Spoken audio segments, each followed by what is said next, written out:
आप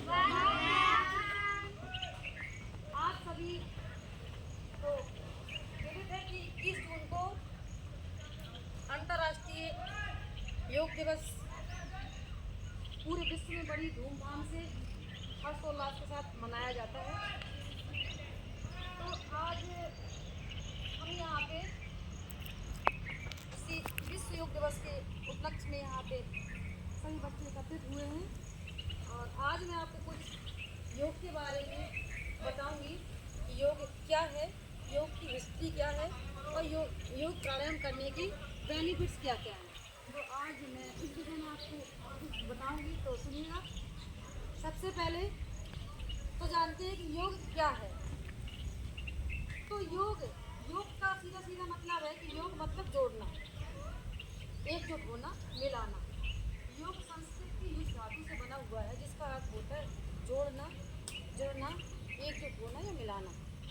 योग एक आध्यात्मिक अनुशासन है जो हमारे मन और शरीर के बीच सामंजस्य स्थापित करता है। का योग हमें बैलेंस में रखता है कि हमारा मन में तरह तरह के विचार आ रहे हैं। एक मन कह रहा है कि स्कूल जाना, एक मन कह रहा है नहीं जाना, एक मन कह रहा है पढ़ाई करना, एक मन कह रहा है पढ़ाई नहीं करना है। तो एक ही मन है और उस मन में तरह तरह के विचार आ रहे हैं। सोने जाऊँ कि खेलने जाऊँ कि पढ़ाई करूँ कि मोबाइल देखूँ। तो जब हम योग प्राणायाम करते हैं तो हमारे जो ये खंड खंड बिखरा हुआ हमारा मन है उसे योग एक साथ बैलेंस में लाता है।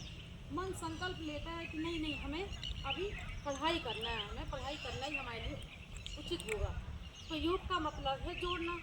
श्रीमद् भगवत गीता में कहा गया है कि योगः कर्मसु कौशलम, कुशलता पूर्वक किया गया कोई भी कार्य योग है। मतलब आप जो कर रहे हो उसमें पूरे डूब जाओ, उसमें प्रेजेंट बॉडी और प्रेजेंट माइंड के साथ रहते हुए पूरी तन्मयता के साथ, पूर्ण एकाग्रता के साथ उस कार्य को करने का सामर्थ्य देता है योग।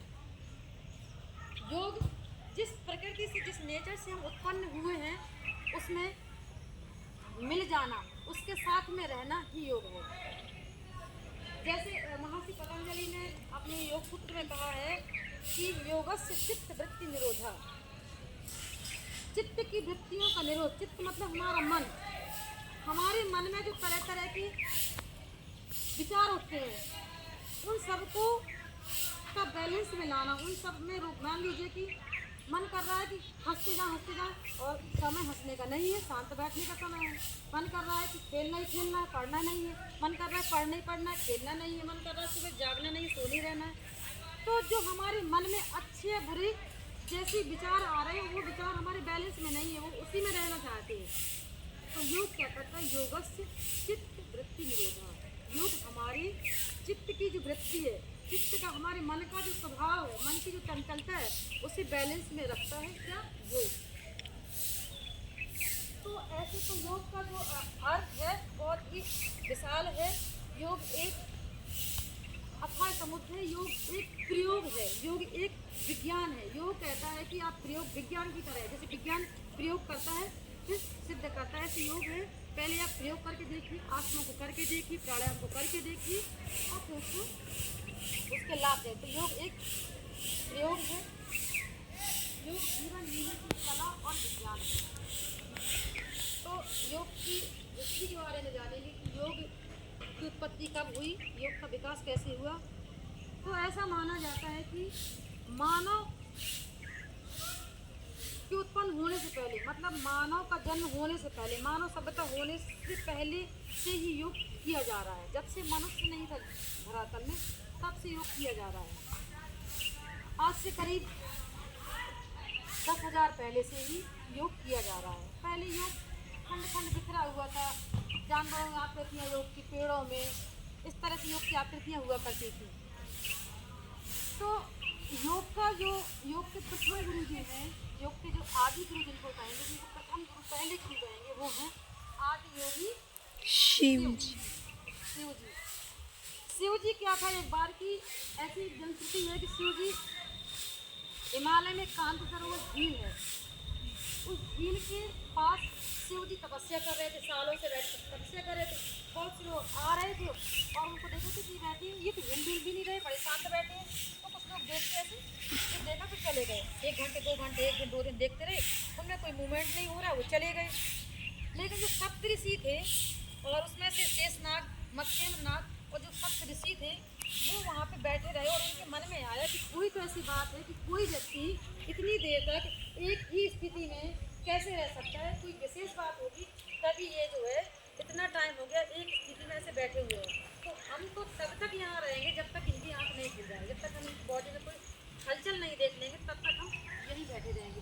सप्तऋषि वहाँ पे अडिग रहे, बैठे रहे। 21 जून का दिन था, वो 21 जून का दिन होता है वर्ष का सबसे लंबा दिन, विश्व संक्रांति का दिन और वर्ष का सबसे लंबा दिन। और कहते हैं कि जो योग करता है उसकी आयु लंबी होती है, वो दीर्घायु होता है जो योग करता है। तो 21 जून का दिन सबसे लंबा दिन था। उस दिन भगवान शिव ने अपने नेत्र खोले और देखा तो सप्तऋषि बैठे हुए थे, शेषनाग मत्स्यनाग बैठे हुए थे वहाँ पे। तो उनने जो ज्ञान प्राप्त किया था अपनी साधना के द्वारा, जो ज्ञान सिद्धियाँ प्राप्त की थी, ज्ञान प्राप्त किया था, उस ज्ञान, उस योग के गूढ़ ज्ञान को उन्होंने सप्तऋषियों को बांट दिया। सप्तऋषियों ने जा के पूरे एशिया में प्रचार प्रसार किया।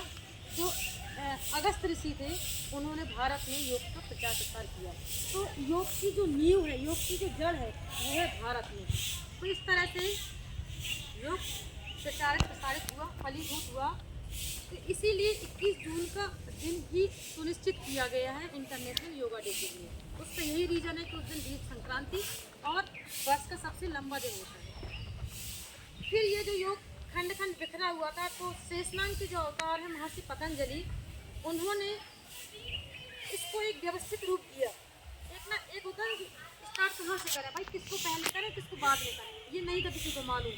तो महर्षि पतंजलि ने योग को एक व्यवस्थित रूप दिया, उसे 8 चरणों में विभाजित किया।